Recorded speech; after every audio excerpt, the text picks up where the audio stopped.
环球大战线，深入世界最前线。我是董志乔，在这边向全球各地的观众朋友问好，大家好，大家平安。那我们这集呢，邀请到4位非常坚强的来宾阵容，透过他们的多元角度，和大家一起来探讨国际大事。马上介绍他们出场。第一位是清华大学讲座教授张延廷，主持人好，大家好。第二位前国安会副秘书长杨永明，主持人好，各位朋友好。还有陆军退役少将厉建杰，主持人好，各位观众大家好，以及时事评论员王尚志。真好，观众朋友大家好。好，欢迎4位加入今天的讨论。那我们当然一开始的重点呢，还是刚落幕的这个川习会啊。那这一次亚洲非常的热闹。除了川习会之外呢，在这个韩国庆州主办的 APEC 峰会，也在10月31号这一天是正式展开了。我们看到这是韩国总统李在明他上任以来呢接待的第一个国际大场面那李在明这一次呢，也亲迎了21个会员国的领导人包含跟中国国家主席习近平也是上演了一个相见欢了。那么习主席呢，也是在这一次的会议上发表了5点的建议。我们看到，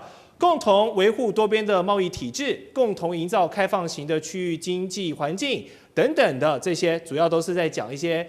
比较大格局的场面话啦。但是有一个很重点共同维护所以他一直想创造整个亚洲共赢的一个感觉。那其次就是呢，这个川普这一次跟习近平见完面之后，他立刻就坐上空军1号回美国去了，所以把这个大场面留给了习近平。那川普不在，可以说这次的 APEC 峰会这个最重磅的外籍来宾呢，那就是习主席了。所以我们可以观察到，这一次他们中国大陆想要在亚太营造一个什么样的格局，还有特别重点拉拢哪一些国家，趁着川普不在。我们这个先请尚志哥来分享你的观察。我想确实是在这个 APEC 的会议当中，一旦川普不在的时候，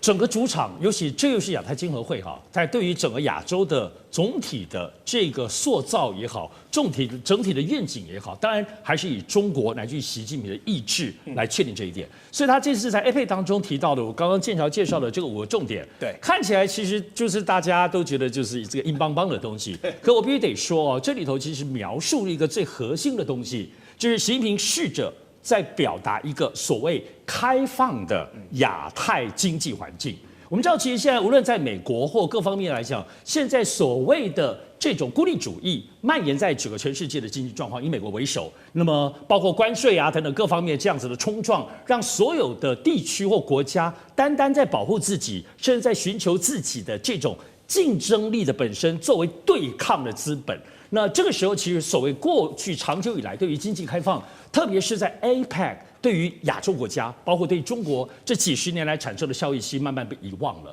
所以习近平在这讲话当中有特别描述了这个部分现在整体的全世界的风险，以及包括这100年来对于亚洲国家当中非常重要的机会。因此，当他描述这个开放亚太经济的这个格局跟状况的时候，他整个谈话里头并没有那种负面点名或者在暗示美国或其他国家的这些不是，而只是很专心的描绘我想这里头很值得注意的是，因为中国大陆刚好才在先前上个星期才通过了中国共产党部分对于“15+5”的未来中国大陆建设的这个5年计划当中的建议这2万多字。轮廓框架都出来了。其实我们在看到现在习近平在 APEC 当中所提出的这个建议里头，基本上完完全全衔接了中国大陆其实“15+5”的这个部分的经济的架构，所以他也在这里头提到中国大陆的所谓的未来的自由贸易区，以及这种开放性是会由中国作为一个主要的示范。那这里头当然就描述了跟所谓的亚洲地区为主或全世界的自由贸易的不只是一个愿景理念。共同性，乃至中国现在刚好这个“15+5”刚宣布的东西，很具体的，包括像海南，我们所知道的，都可能会在未来整个亚太开放经济有很大的这个影响。我想这里头究竟是要一个营造一个氛围呢？究竟只是要说的一些要跟美国过往的这种孤立主义来做一个对比呢？也许在谋略上都有，但至少在场面上来讲，在这次没有川普的这个个人风格之后，正式的用一个经济思路或国家经济思路去推广、去描绘一个未来亚太各国当中相处的一个具体的愿景。我想习近平需要用这种理性来拉拢，不再是用过去美国那些这种又有高压又有棒子又有萝卜的过去传统的权力方式来拉拢。好，这个中国有句话叫做见面3分情所以借由这次 APEC 峰会，这个习近平可以在韩国一次见到非常多整个全亚洲重要的这种重磅级人士。那川普这边是先走一步了嘛，回去美国。那纽约的帕克战略咨询公司其中一位专家肖恩金，他就认为川普这次走得太快了，都把舞台留给习近平了。哪怕你开完会，你就算不继续留下来这个参加 APEC， 你好歹双方声明一下嘛，然后也要特别说个话，说我虽然人已经不在南韩了，但是我要提醒各位盟友，我们美国精神人与他们同在一起之类的嘛，这场面话也没有说。然后呢，美国的对外关系委员会的这个专家古德曼就分析习近平这一次就利用这次 APEC 的做球，他希望把中国跟他本人塑造成这个亚太地区真正的领导者。我们从种种的外交动作来看，川普这一次走得那么快，会让美国失去哪些这个战略契机？我们说，你连这个趁机保干净的机会都失去了，杨老师。他就是川普啊，这是他的风格，这是他的做事的方式，他以利益为依归，他以实际的效益为主要的考量，那不觉得这种所谓的大败败型的这种 APEC 的领袖峰会，对于他个人的外交没有什么太大的利益，反而要花时间跟这么多领袖，也许一起合照、分开合照，那会不会有别的领袖要求跟你进行双边会谈？这个都是过去参加 APEC 领袖高峰会所有的领袖都会做的事情，包含我们台湾的这个领袖代表，这一次是林信义先生，他也会去安排一些双边。然后呢，多边的一些场合，然后出席一些会议。川普根本不在乎，他觉得根本对他没有什么帮助。媒体会分散虽然他走到哪里一定都是媒体焦点是没错，但是分散的情况之下，他似乎得不到美国他觉得对他有帮助的外交的利益跟媒体的报道，这是他的风格。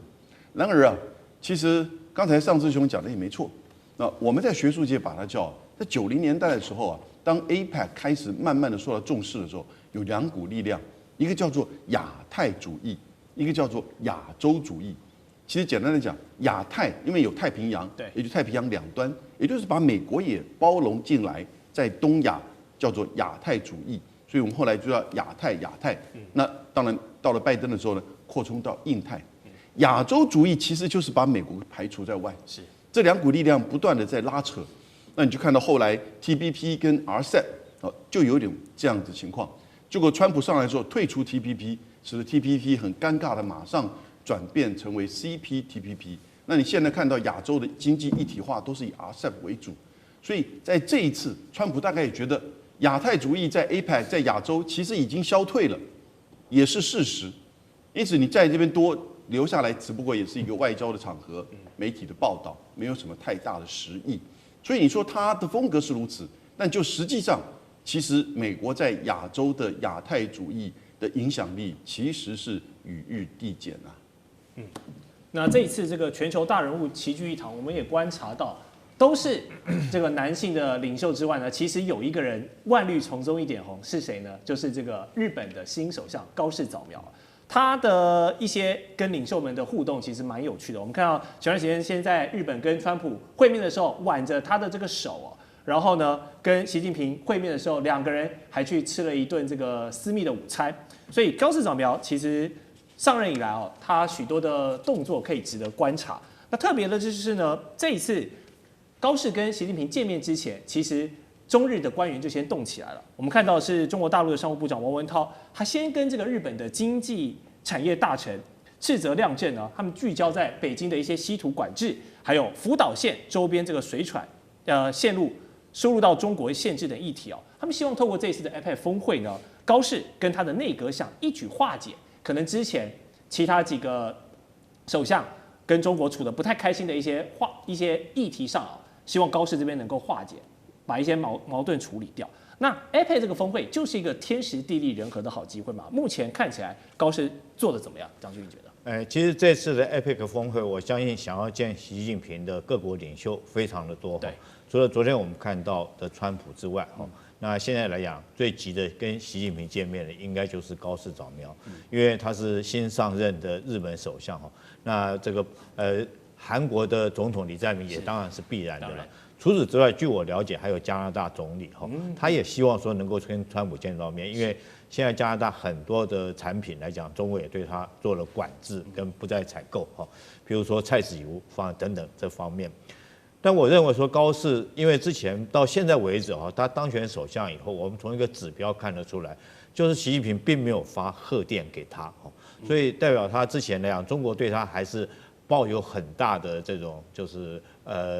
对他的而后的态度还是在观察之中，还是在观察之中你到底会怎么样？因为之前他极右派的标签贴得蛮鲜明的，尤其是他参拜靖国神社这些事情，我相信不只是习近平包括中国很多的民族来讲的话，民众来讲的话，也没办法接受高市早苗这种极右派，而且是甚至有仇中的心态从很多事情我们都可以看出来，这个中日两国，当然我们希望整个在亚洲地区能够和平和谐。对。但是这个日本毕竟来讲的话，他如果说是他一直想要恢复到他军国主义的这种作为来讲的话，在历史上面他否认南京大屠杀等等这些事情，我想中国民族来讲的话是绝对没办法接受的。所以你说，我相信这次来讲的话，习近平跟高市两个人现在来讲最新的消息是，这个他们两个并没有参加 APEC 午餐会而单缺席。那大家媒体就揣测他们两个是不是私底下去见面了？当然你说他们两个去私密参会，我觉得这有一点这个言过其实了。毕竟我想习近平绝对不像川普一样是习近平应该是很稳重一个国家领导人的风范，不会跟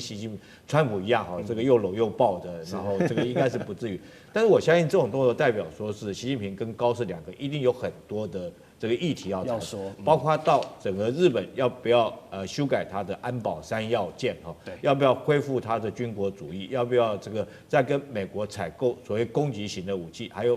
日本自己希望说是能够发展它的军工产业，那这个是国防安全方面。那在经济议题方面来讲的话，我想说稀土来讲，这个大陆应该跟全世界做法都一样了，就是说这个解除这个管制1年的时间，应该会继续供给日本这个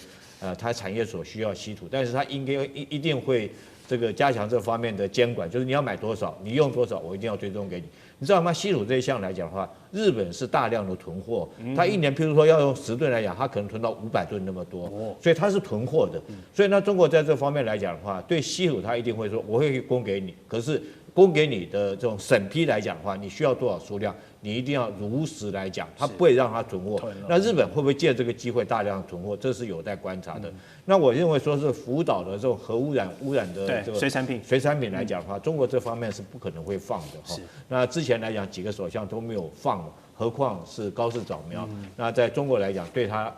还抱着一种就观望的态度来讲的话，短时间是不会忘。除此之外，我觉得这个两国见面还会谈一个话题就是钓鱼台的话题，应该也会在这方面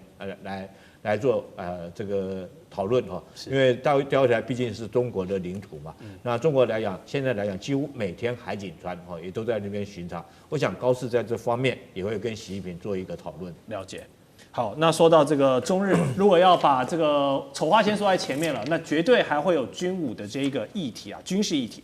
我们看到美国的国防部长赫格塞斯呢，就跟日本的防卫相小泉进次郎在一场会谈里面赫格塞斯就警告中国构成严峻的区域安全威胁。那小泉也是说，是，所以呢，日本的这个防卫费占 GDP 提升至2%的这个政府目标呢，他们希望要来提前实施。原本是2027年，希望尽早到2025年就要来做这件事情，并且也要修正刚才将军有提到的这个日本的国家安全保障战略这些文件所以呢，国防这边看到美国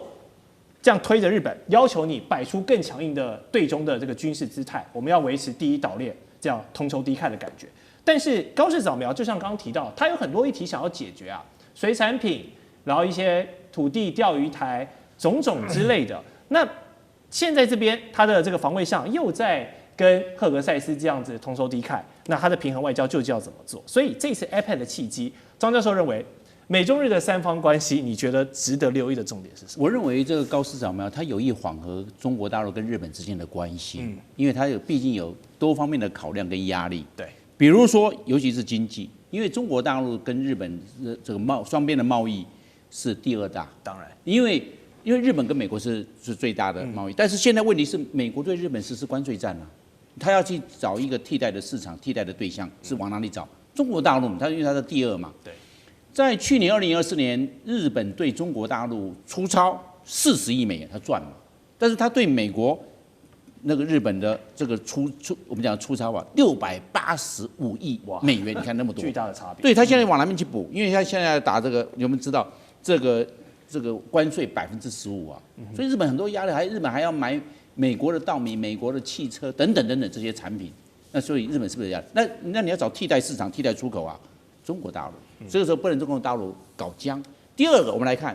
日本近年呢，它的这种疫后啊，它的观光客回流出来了，很多中国客去买中国大陆，中国大陆加上香港、澳门呢，是一年是1060万观光客，是全世界最多，遥遥领先。第二名韩国。是。那这样的话，这个观光客市场重不重要？跟中国大陆关系搞好，观光客就会多。如果因为搞不好，意思是那个中国大陆的我们讲到的这个民族主义会鼓动，一鼓动，整个观光客会下掉。那这样的话，对日本的观光事业、观光产业是会有影响的。第三个，我们来看呢，就是要在区域安全，我们叫做地缘战略。地缘战略，我们知道日本的这对象不是光中国大陆，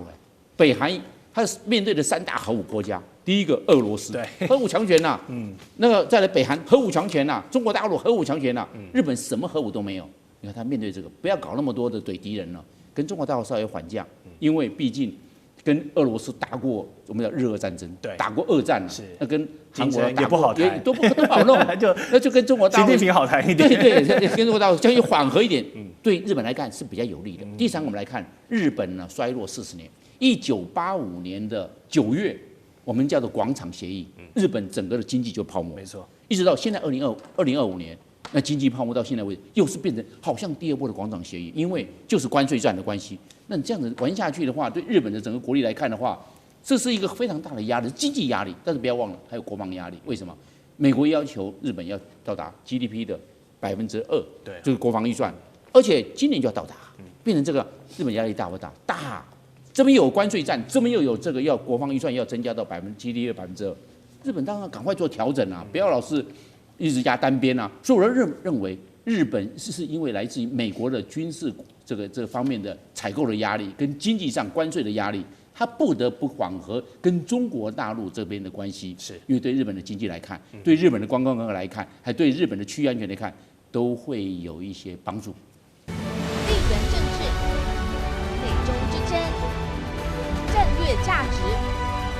强权崛起、小国生存。现在与未来洞悉事件走向，掌握世界脉动，全球观点尽在环球大战线。好，国际消息这几天的新闻全部都是川习会。那我们说呢，这一次虽然两人的谈判框架并没有像外界想象的那么多，甚至在台湾议题上呢，连提都没有提。不过啊，在大豆跟稀土这两个重要，一个是吃的，一个是用的啊。都是有做出一些比较缓和的地方。那川普就在自家的 Truth Social Media 上面呢，他就强调这一次啊，这两个东西谈成了一个非常好的成果。因为呢，中国同意恢复要向这个，应该说美国同意要向中国来恢复采购这个大豆了，所以还有高粱。那川普就跟这些红脖子州的他的这个铁票仓的这些农民说，你们赶快去买更多的农地，然后把这些拖拉机啊都赶快买起来吧，因为中国的大订单要来了，大家要一起发大财了。但其实这么做对中国也是有好处的，因为要知道，他不跟美国买之后呢，他去跟谁买？跟巴西买。但是巴西就有点得瑟了，他就哇，你现在中国要跟我买大单嘛，所以呢，这半年我们看到巴西卖给中国的这个大豆价格，从原本的每吨580美元已经涨到了650美元，有一点坐地起价的感觉。好，现在美国又重新卖了，所以中国可以两边压了。我又跟美国买，然后又跟巴西买，然后你们去比较一下价格，便宜的我再来买，这样是不是对他们的采购更有优势？所以呢，这样谷仓的这个农产品的销路回来了之后，那川普也不例外啊，就立刻来向这些农民邀功，说这是美国的胜利。但杨老师觉得这真的是美国的胜利吗？还是除了坐地起价的巴西之外，其实中美双赢的？我觉得这一次川习会在釜山所达成的共识，我把它叫釜山共识，其实基本上是一个战术型的暂停，或者只是一个休战，那并不是一种所谓战略型或策略型的突破，或者是中美双方建立起一个长期的互动框架，不是，因为你看到很清楚，他们把相关的这个措施、反制或者制裁的措施都延后1年。哦，美国这边加征100%以及301关税也不谈。然后呢，关税呢，芬太尼的关税以及24%的关税也都冻结或者是撤销，延后1年。中国大陆这边其实就是土豆泥。稀土、大豆还有芬太尼。那芬太尼当然是说愿意跟美国的反毒合作。那稀土延后1年，但是其实它基本上还是掌控整个出口，那相关的管制还是会持续。那大豆的购买呢？刚才主持人讲过了，其实大豆的分散进口本来就是符合中国大陆的利益，因为过于依赖单一的进口，价格容易变高，你就会影响到基本的民生物资的价格的变化，因为它是很重要的大宗物资哈。所以像是大豆油、大豆粉会牵扯到什么东西呢？饲料以及所有的这些家禽类的这个养猪类的价格，所以它会产生社会上以及粮食上的冲击跟影响。那当然，在9月份的时候，中国大陆从美国进口的这个大豆啊，这个一下降到0，从这个稀土出口呢，从应该是580吨降到420吨，所以其实对美国的冲击跟反制非常到位。因此，美国这一次才会非常谨慎的说，我们先来一个暂停，先把相关的东西不要走到极端化。那双方呢各自有个空间。接下来呢，赏味期是不是1年？不是，赏味期只有6个月。为什么？因为川普说了，他希望4月份能够去中国大陆访问，那个时候说不定再谈这个相关的措施是不是再延长，甚至在讨论长期性或者是这个策略性双方互动的架构。不过这个中美的竞争对抗啊，这个是一个世纪竞争，所以呢，它不会因为任何的一个双边的领袖会议啊，就完全的有一个一次解决的方案。川普喜欢这种吹牛，不要听他的。但是呢，他会把这个竞争跟对抗限制在不会极端化，不会变成就是不可控的这个情况。好，我们再看到是美国财政部长贝森特，他也说中方已经是同意本季要向这个美国采购120万吨的大豆，并且未来3年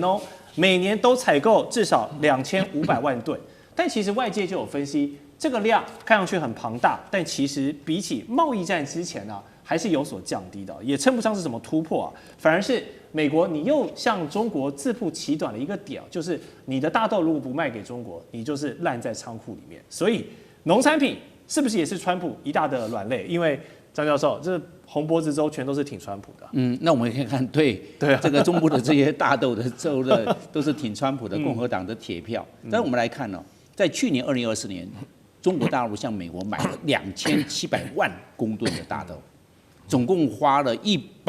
我们讲到了126亿美元，买2700万吨。到今年到现在为止到10月底到现在为止还没有买1公吨都没有。那现在来准备要开放了，先买是不是在本季要买1200万公吨？那还不到7年，因为去年是2700万。但是为什么要这样来开放呢？我们可以知道，就是缓和气氛，而且是花小钱，但是感觉到让美国感到哇，中国大陆善意很大，一开口就是1200万公吨这不得了的这CP值高，本效比高，你知道这个花小钱这个对它这个这个善意好大其实没有，你要去比一比看比那个稀土开放，因为稀土一管制，美国所有的这个军工产业还有的我们的通通受影响，这个影响可大的嘞，大豆算什么？变成这样子，所以你看中国大陆打出这个牌非常的漂亮。第二，我们来看中国大陆，美国一直希望中国大陆买波音的飞机，尤其是广体的，每一架飞机将近2亿美元，那你就要去买那个大豆，你看多便宜1200万公吨的话才几十亿美金而已所以这样子你看，说中国大陆在这一方面它按照边际效益来看的话，这张牌出得很漂亮。其他的CP值。那这样子，同时不要忘了，它可以打击那个巴西大豆。你不要以为我就是向你买，你不要以为阿根廷我也向你买。你们2个国家有蓬巴草原，大豆产得多，你就说在价格上拿翘。我这一开放美国的，你就先摆到，就变成这个状况。所以中国大陆在这个巧妙的上面它会在我们讲的边际效益极大化，让它不仅在经济效益上面，而且我们讲这个跟外交战略也有关系，地缘甚至一个粮食也扯到地缘战略。最重要，我们知道。还是不要忘了，中国大陆是美国粮食出口最大的国家，所以中国大陆这张牌非常灵活。那至于2026年怎么样，中国大陆可以继续这个牌啊。我认为这个牌是个万灵丹的，为什么？美国每一季都要去生产这些，我们不讲不光大豆，还有包括玉米，也包括小麦，还有燕麦，都是这样。所以我们来看这个方面的影响是长远的，而不是一时的。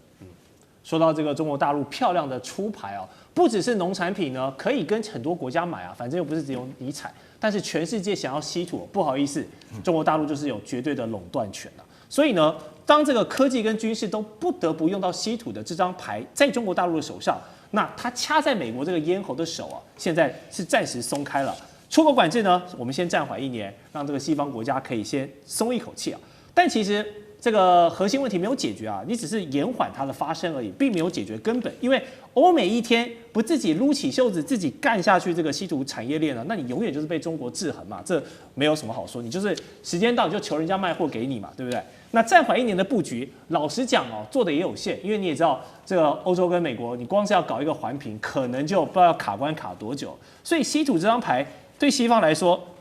就是一个无解题吗？上次哥没有办法了。稀土其实作为都知道，中国大陆现在作为它王炸的这个最重要的这张牌，要知道它其实不是针对美国，它是针对全世界。而且过去从稀土的部分的处理方式，从先前管制、报备，包括出口许可，到现在所谓这个长臂管辖，到这个0.1，我们提到的，无论是技术或者是它的矿源，它都能够管辖。你说现在在中美这个部分，好吧，说现在休战1年，休战什么意思？就说这个报备和管制的，包括海关的这些登记，中文这个登记表不用了吗？应该还是会用的，只是说可能对美国方面的需求就不会刻意的来前置。但不要忘了，现在稀土这件事情，中国还拿这个牌来对付干嘛？对付欧盟对付安氏半导体的这个荷兰，这个还是强烈的在对抗欧洲，并没有对欧洲的部分，特别安氏半导体现在引起的中欧之间的贸易冲突，这个稀土牌目前可是没有任何的松动。所以我觉得大家要了解到，现在所谓这个休战1年，如果刚刚前面杨老师讲的，坦白讲，就中美2个大国当中，以美国现在包括川普个人跟他幕僚周边的部分，大家随时说实在的，说起冲突就起冲突。又来，网络上我已经看到大家已经在下注，说这个休战1年什么时候被打破？我看到最快的是说11月就被打破了。其实在网络上可能感恩节都还没有到就破了。所以这里还有耶诞礼物又来了哈。但我想说，而且大家要特别注意哈，一定要注意中国大陆在稀土这件事情可不是眼前。我想大家有印象的都是好像2024年大概4月份开始对于这个中稀土管制，然后到去年年底，包括对于你说这些石墨烯啊、镓、锗，大家都耳熟能详，然后今年越来越叠重。你以为是这2年中国大陆在做稀土管制？没有，中国大陆是从2005年。20年前就开始做稀土管制，而且在稀土对抗是在2010年，当时跟日本就做了非常强烈的稀土控制，乃至到2015年开始许可证对于所有稀土的进出口相关的矿源跟最后的成品做细致的这个管控，人家在中国大陆可是准备了20年之久。也就是说，稀土这张牌不只是现在外交上来讲翻过来盖上去盖牌，不是，而是它最后要作为部分长久打这张牌。美国可以暂停1年，但欧洲的牌，我相信到今年年底之前，没有逼荷兰就范，他不会轻易的放手。是，没错，这个中国的稀土牌其实打了非常久，但为什么近年才被关注呢？就跟人类科技有关。你现在 AI， 现在一些高科技的这些军事用品，什么用不到稀土，大家都要用啊。所以欧美这些大聪明，他们难道不知道吗？难道不能提前布局吗？我相信他们一定都想过的，但是迟迟找不到一个突破点的原因是什么？将军，你觉得？昨天川普跟习近平的见面，大概一般的这个舆论，媒体上面的报道都认为说是川普输了，习近平赢了。那整个过程之中，从这个中美贸易战，我们可以感觉到，好像这个川普在那边上蹿下跳的，在那边作怪作乱，然后这个没想到这个习近平用2招就帮他打趴了，一个是黄豆，对不对？一个是稀土，这2招了。就将川普打趴了，而且那种作为整个过程好像说你乖不乖，你要不要听话哈？你不听话，我稀土再打1巴掌，黄豆再补1巴掌，乖没有？乖了哈，听话了哈，回到一切回到解放前，大家回到那边，那我就把稀土提供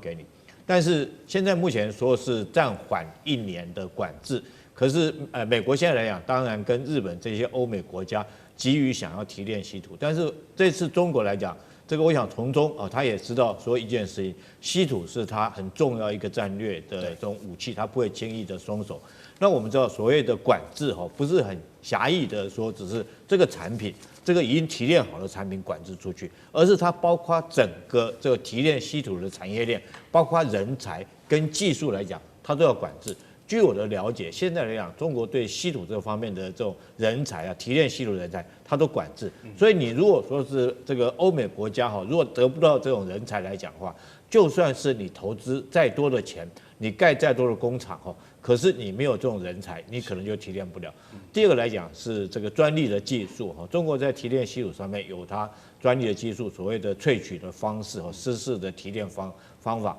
那这种是成本又低然后可能成本低，然后这个可以萃取出来的量也比较大，可以供整个工业上面使用。当然，如果说是以美国他们国家如果绕过这个技术，用别的方法提炼来讲的话，它不见得不能提炼出来。但是问题是说，你提炼的量够不够？第二个，你的成本会不会过高所以我们看到川普这个之前跟这个欧洲的国家，他们有一定的一个价格下限的策略，就是说你将来以后你要买稀土，你最低要用多少钱才能够买？那很明显的就是他们知道自己的成本过高那中国来讲，它可以用较低的成本价格提炼出来，所以我觉得短期间之内，欧美国家想要这个成功这个稀土提炼的技术，我觉得还是很难了，可能10到20年还都做不到。地缘政治、美中之争、战略价值、强权崛起、小国生存，现在与未来洞悉事件走向，掌握世界脉动，全球观点尽在环球大战线。回到环球大战现场，我们继续跟4位专家呢来探讨美国内政现在是着火了吗？我们都知道自从第2任期以来呢，川普总统不管是外交，不管是内政他都做出了许多大动作。那被这个投资人津津乐道的就是呢，他好像化身了川投顾一样很喜欢在这个社群平台上高谈阔论，然后带这个投资市场的风向，然后也让他周围的家人亲信一起是赚的这个盆满钵满的。那虽然美股我们都知道今年的表现真的是很强势，但就是受惠于整个 AI 这个科技的革命嘛。但你说美国的民间经济真的好吗？我们要打一个问号。这个不是我在这边乱酸因为有专家谁呢？这个诺贝尔2008年的经济学奖得主克鲁曼，他就是看不惯川普很多的政策，他觉得太违反这个科学性了包括他点出了3大宗罪就是像是生产者还有消费者的物价指数上涨经济的不确定性还有一个很伤的一点就是他这样子朝令夕改，然后呢这样就是有点乱无章法的很多政策都让美国的全球公信力荡然无存了。过去作为这个全世界的老大哥，你现在没有公信力，你就很难带小弟了，好不好？那怎么解读这个经济大佬的言论？是说中了吗？还是作为经济学的这个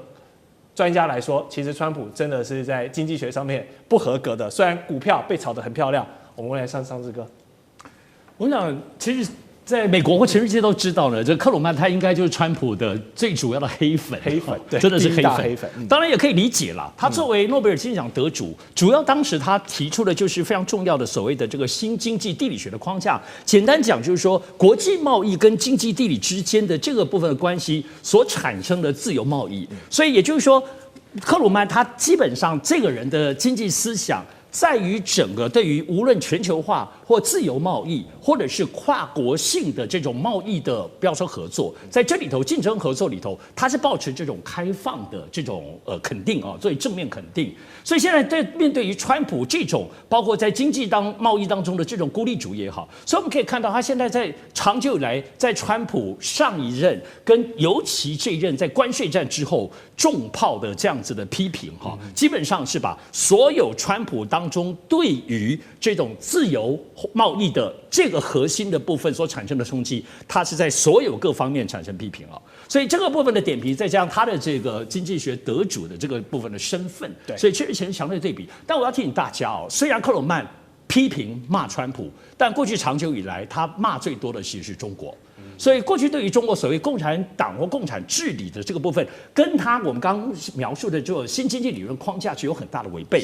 但虽然如此，克鲁曼其实是在2009年，就是北京奥运之后，还有2015年，都亲自去中国大陆2趟。跟那边的学者就各方面，包括金融货币都有很深刻的接触，所以到目前为止，虽然他骂川普，但是他在描述中国的部分来讲，往往是提到说，川普你这样做的部分你错了，你失败，对美国，中国在这一方面的话赢了，但到目前为止，他并没有肯定现在中国的这个贸易路线。对于中国现在包括这种也开始跟美国对抗这个部分来讲，可以看得出来他很谨慎哦。所以现在其实包括在中国大陆全世界在看，感觉起来克曼是不是算一算他的时间？这个时候也应该10年了，有没有可能去中国看看了？跟中国现在的全新的，我们都知道这2年中美对抗，中国是全新的经济理论架构，无论包括内循环等等，都不是过去克鲁曼批评的内容。所以在这2者之间，目前看起来克鲁曼是专心对付川普，但对中国并没有具体的肯定。而在中美对抗上，他当然还是站在美国这一方，所以这里头所产生的影响，依然还是在美国跟全球的舆论跟经济学的这方面探讨当中，成为川普的一个肉中刺、眼中钉。眼中刺。对，也希望这个克鲁曼这位学者有机会可以去中国看一看，更新一下他这个经济理论。当然，我相信这位这个知名的川黑的批评啊，川普应该不会有什么感觉了，但是被共和党人自己的同志给背刺呢，那应该是比较痛。什么一件事情啊？这一次的川习会只谈了100分钟嘛，然后呢结束之后，川普就立刻上了空军1号，就回到美国去了。他说要回去白宫参加这个古灵精怪的 Halloween 万圣节派对，帮小朋友发糖果，展现这个慈祥的一面啊。但其实可能是要处理一些国内的麻烦事，因为呢，他那一套对全球发难的大关税野心不好意思，被美国的参议院给表决推翻了，给打脸了。那你说是民主党人在作怪就算了嘛？没有哦，有4位共和党人跑票喽，对你自己的共和党大佬背刺了那就是看不过去川普这个帝国主义式的霸道嘛。杨老师你怎么看？这次急忙返回是后加自愿烧起来了？对，其实老早他就在准备，可能现在他的全球对等关税战，搞不好会被否决掉。倒不是说担心被美国的参众议院给否决掉，因为这一次的参众议院虽然参议院是通过否决他的全球关税战，可是众议院要过并不容易。他其实是担心接下来11月5号开始的美国最高法院的审判。我们先讲在参众议院这边参众议院其实都是现在共和党占多数，共和党在参议院里面是53席比45席，这次跑票4席，有2票去投到这个民主党里面去，所以变成51比47，因此他通过了。可是呢，到了众议院，众议院现在共和党跟民主党是219跟214，看起来差5席但是事实上他就要更严格的去掌控。那因此呢，要众议院也同时通过这个法案之后呢，他人可能会去协商，但基本上这个法案并不容易在2个院同时都通过。可是它会对最高法院的接下来的审判会产生影响，因为这个讯息会让法官，当然看报纸也知道嘛，对不对？那因为最高法院现在美国的贸易法院跟上诉法院都认为川普的关税战违反宪法。美国的宪法第1条第8项就说，关税是国会的专属权利，你不可以通过一个这么全面性的关税，然后不经过国会的法案。那你只可以通过那个像232，比如说铜啊、铁啊，你个别的增加针对性的，比如说20%、25%，最高到50%。那可是呢，现在最高法院要审判，最高法院共和党提名的6比3席，照道理应该好像是容易过，可是你不要忘记共和党提名的大法官通常比较更加支持自由贸易。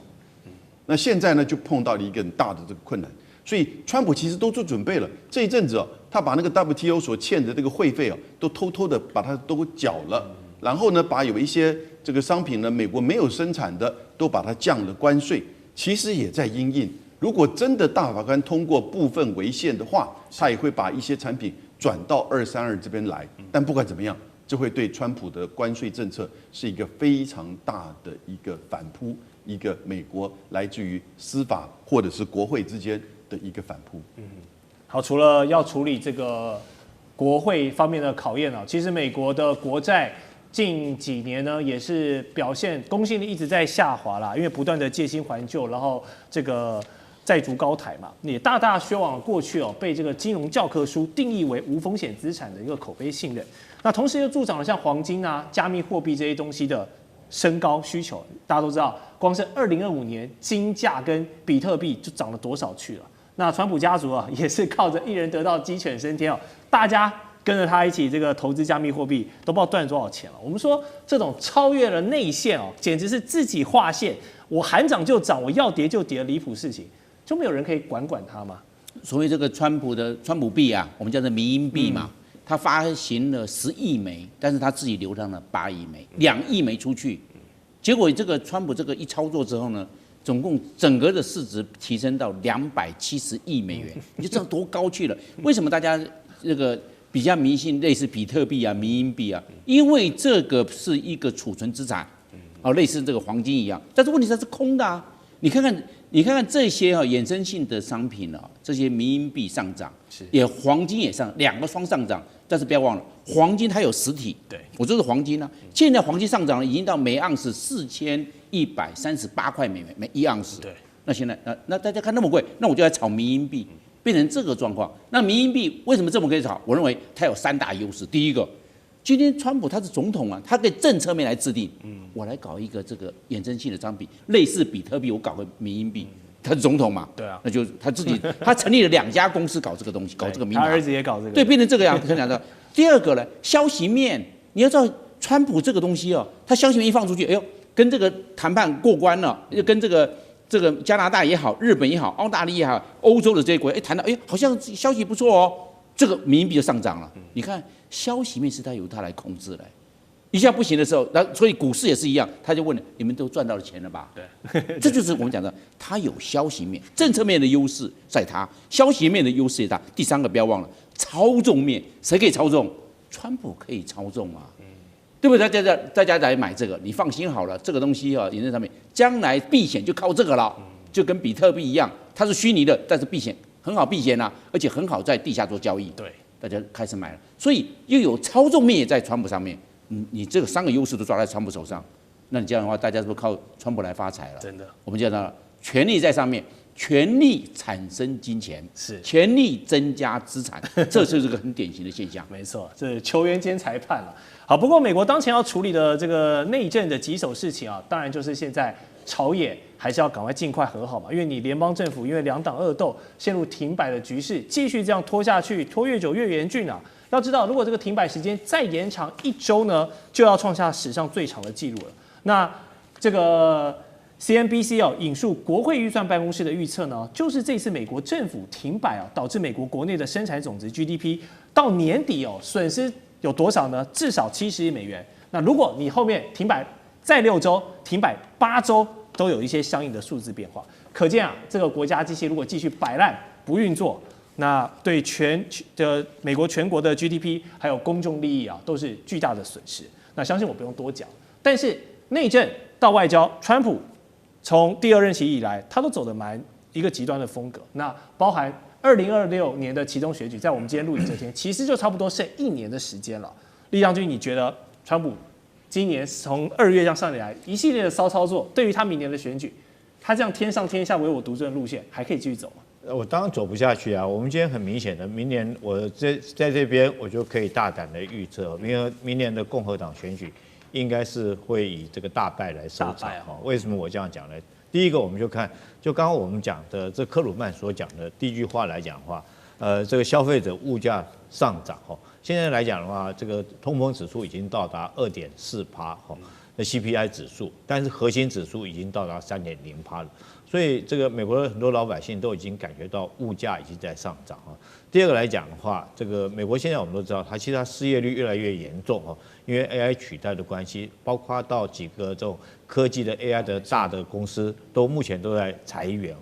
包括亚马逊等等哈，裁员而且裁到几乎10%，裁到很多哈。那是不是美国这种关税政策原来是要将制造业拉回美国去哈，提升美国的就业？但是我们看到现在美国就像克鲁曼所讲的嘛，它经济是一种不确定性，因为所有企业主到底要不要投资，他不晓得。你每天川普在那边踏过来，踏过去哈，然后如果说是我去投资生产的话，那工人成本各方面的成本、产业链的成本都很高哈，所以说是也没看到川普这个关税的政策想要将所有制造业拉回美国哈，我们看不到这个让美国再次伟大，只是看到让美国哈这个继续去这个衰败。那当然，除了这个关税的问题之外，我们看到川普这一段的骚操作哈，包括到什么？包括到他走向的所谓极右的政策，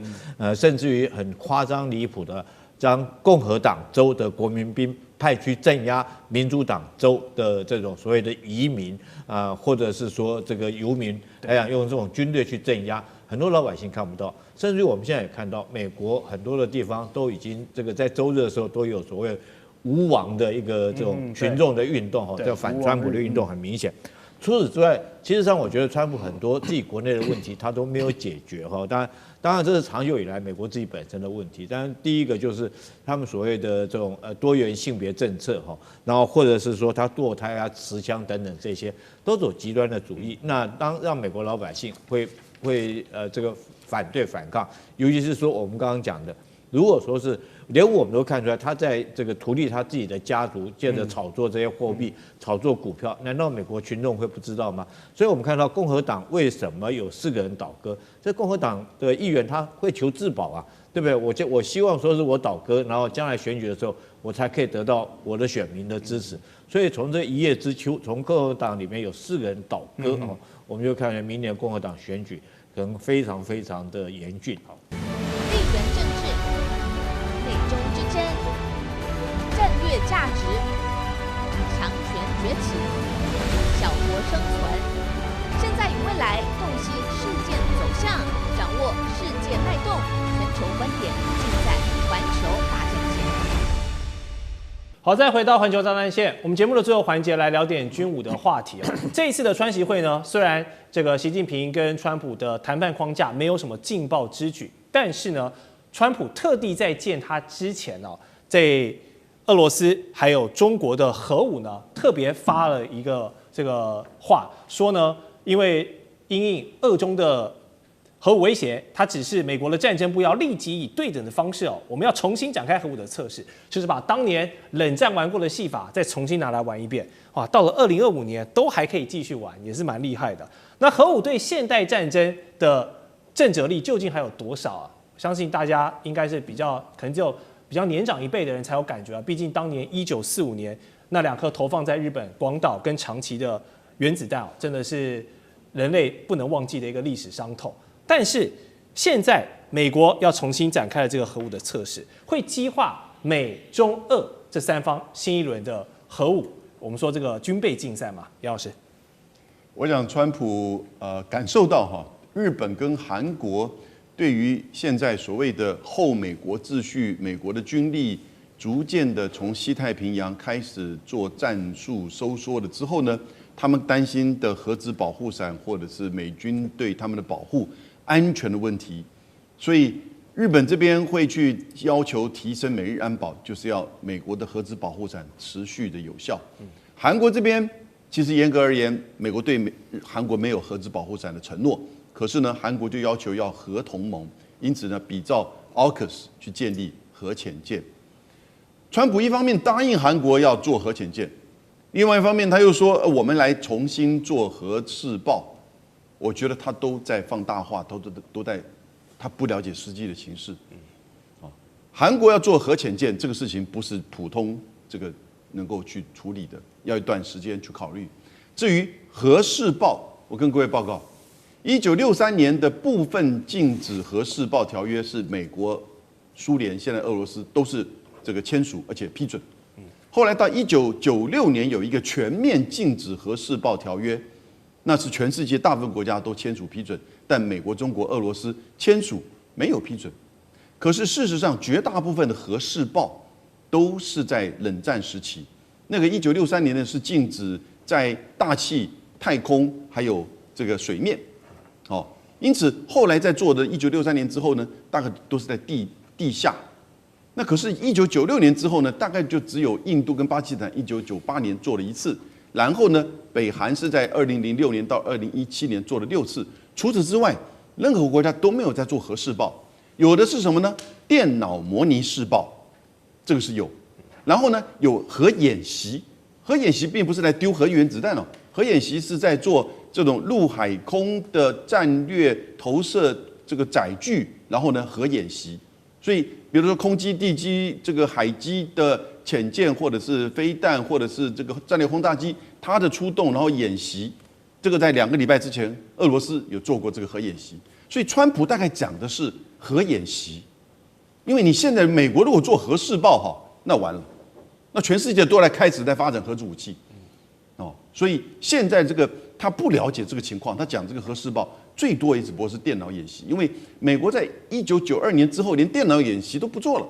因为这个已经是相当成熟的核子弹头，美国大概有5000颗，俄罗斯大概5500颗，是中国大陆大概是600到1000颗。可是呢，这边就显现出什么？在现在的这种中美的这种相互竞争对抗的过程当中啊，其实后美国秩序就显现出安全的问题。核武的问题又浮现，变成大国对抗的一个主轴，所以中美俄3方的这种核武核主逻辑又浮到台面上来。美国是希望加强在这方面的展现跟它的能力，这是川普在讲的。但我们从台湾看到什么问题呢？当中美2国以核武核主为主轴的这种大国对抗的时候呢，其实就有一个很重要的一个主轴是什么东西呢？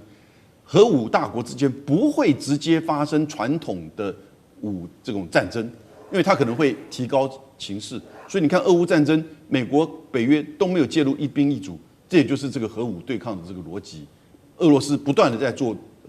核演习，这也就是这样提醒美国跟北约，你不要进来，你进来就可能会是马上提高变成核子这个战争。所以台湾这边呢，对于所谓的美国军力来源呢，或者是两岸的这个冲突的问题啊，要更加的谨慎。是，确实如果这些大国都重新回去发展核武，我相信这是所有人类都不愿意乐见的情况。但是我们还是要讲一些实际面，像是《纽约时报》就报道，其实中国呢在近年共进行过了45次的这个核试验，那在数量上呢是比美俄过去做过数百次的试验是少很多的，并且中方从1996年以来呢，一直通过不会引爆核爆炸的这个亚临界核试验来对弹头进行测试。好，这么做的目的是什么？还有我们刚刚提到，如果真的走向很极端了，好，世界又回到当时的冷战时期，强国们互相用核武来做牵制，去跑这个核竞赛的话，那么这一回合，中国人有没有超车美国跟俄罗斯的机会？将军？这个世界到现在为止，总共有2000多次的核试爆哈，那美国是最多的1000多次，而且它都在南太平洋那些岛国中间实施这核试爆哈，所以对南太平洋岛国造成很大的一个伤害，不管是核污染，或者是后续的影响来讲，到现在这个后遗症都还在哈。那第二个多的是俄罗斯哈，当然中国只有做45次。当然，如果说各国都已经签署了全面禁止核实验的这个条约来讲的话，其实各国都不应该再做这个核试爆。当然，我们看到，前2天传出来说是俄罗斯它所谓海燕的这种核动力的核导弹和巡弋导弹，还有它所谓波塞冬的核鱼雷。但是我特别要强调，这个只是一个载台，它并不是核弹哦，它在实验它的载台。那中国有没有？在这次9、3月，比如我们看到中国展示的这个陆基型的东风5、东风61，还有海射型、潜射型的这种巨浪3哈，还有空射型的惊雷，那这些都是只是载台而已，因为它可以，如果说当然它是洲际导弹了哈，那如果说是装上一般的传统弹药弹头来讲的话，它只是一般的导弹，它不是核弹哈，当然它也可以装上核子弹头。但是美国这次确实，如果说他真的做核试爆的话，那就重新打开了潘朵拉的盒子。那全世界势必又会，尤其是中俄美3国，当然为了求自己的自保，会在这方面加强核试爆。因为以现在的技术来讲的话，会不会有新型的这个核弹的威胁？那威力比以往来讲的话要更大哦。就像我们讲原子弹到核子弹，那最后甚至于到氢弹，每一种武器它的威力会更大。所以我觉得美国川普如果这次他将这个潘朵拉盒子打开，那就中国立场来讲的话，他基于自己国家的威慑能力，基于自己的自保，我相信中国在这方面一定会摆出强硬的态度。在这方面来讲的话，那中国当然会重启罗布泊的核试验场，也遂行这个核试爆的实验。不然的话，这个，当然所谓试爆不见得就一定要做了。我想美国如果说是及时悬崖勒马不做来讲的话，中国应该也不会做。但如果美国要做这个核试爆的话，我想说是中国跟俄罗斯也会做相关的动作，玉石俱焚的那种感觉哈。好，除了核武竞赛呢，中国的6代机歼36的第2架原型机在近期现身了。那与之前的第1架原型机相比，它有一些明显的改动，包括在尾翼的引擎、排气口啦，还有机头的这个进气道也有一些变化。那原本类似这个 F-22的方形垂直的 DSI 进气道呢，现在变化成水平的进气道，起落架也重新设计啊。那种种的变动呢，就有军事迷说啊，这是不是意味着歼36的作战距离又在提升了吗？刚好我们今天现场有专家，过去是这个空军专长的张教授，以内行人来看，我们歼36这一次第2架原型机这样的改动，是不是它的战术定位要做一些变化？我认为它是做了一个3大优化。第一个最大的优化就是它优化了它的逆中性能。你看它把它的那个我们讲的那个喷口整个向内缩，因为喷口啊，它很难去逆中。你这个雷达不打上去哦，你机翼可以调整，对，但是你的喷口发动机的喷口就是圆形的，你不要扁扁的发动机，那整个的喷气的力道就改变了，所以它往内缩，不要太暴露在雷达波的多普勒雷达的这种雷达的搜索的这个性能，它是这样子的优化。第二个的优化，我们看到它的这个进气道由垂直化变成扁平化，也是在优化它的逆中性，是把逆中性优化。你垂直性，你这个雷达波打上去之后，经过反射回来也是大。你看它把它变成扁平化，整个的雷达的反射那就变小了。所以我认为它在优化它的这个逆中性。第二个，我认为它在优化它的流体力学。那流体力学，我们现在看呢，它的起落架它的起落架本来是串联式，前面一个，你就要双轴。你这个起落架两个轮胎，因为它是串联。你要收起来放下来是双轴，对，我现在把它变成并联，一个轴下去2个轮胎2个起落架，那当然了，右边的右起落架也是2个，一个串一个轴就可以了，把它举也收起来放下来，这是这样吗？这个就把它的重量跟重心优化了，是不要做串联，因为串联的话你是双我们讲的双起落架，对，你把它变成单起落，但是一样是2个轮胎，我们把它并联化是最好，比串联来得好，因为串联都长的轮胎放那边，你要收的话，好大的版面呢，是这个状况。另外一个我们强调的是，它把它的雷达搜索优化，它的你要搜索，你的雷达就要大。对，那它现在是有3个发动机，发电量够不够？够，那这样的雷达的 power 够强，雷达放大的，不要怕，我电力够，放大的，大的搜索远，不要空中预警机，免得被人家发现了。空中预警机没有逆中嘛。被人家发现空中预警就知道可能下面有附近的要出任务的这些做千级机，要受他指挥，不用我自己就可以。那这样是不是做一个我们讲的渗透轰炸、渗透攻击、逆中那个自己来自主的去发现目标？为什么？我雷达加大了，我的相位阵内雷达就可以自己单独来搜索目标、锁定目标、攻击空中的目标。所以3大优化：雷达优化、重心优化、流体力学优化，还有逆中优化。是。所以看来歼36又变得更强了。又变了，因为它现在还没有量产，等到要修改完毕之后再批量生产，因为这样的你免得一次改好多。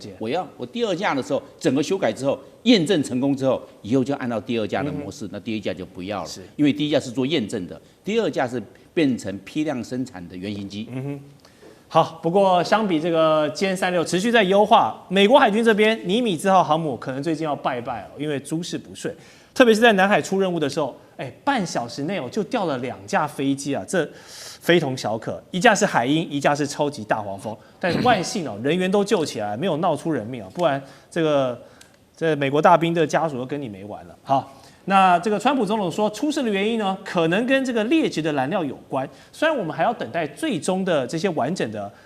调查报告跟检讨出来，才有一个比较公断的判断。但从侧面观察，你这个劣质燃油就是整个供应链、军工补给的供应链可能出了问题啦，是不是？尼米兹上面的官兵螺丝都松掉了，像这个。哇，这个尼米兹号的这个出包，为什么不是这个五角大厦？它直接川普来说，可能是燃料问题，也不能小看哈，因为这确实还是匪夷所思。在30分钟、半个小时内连续2个，而且是不同的军机坠毁。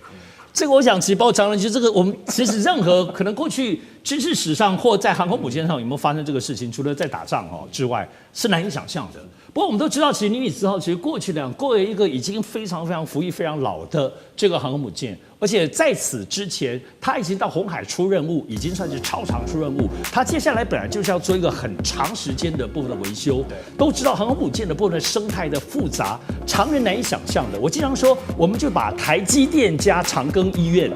加起来，你在里头穿梭，正常人有办法吗？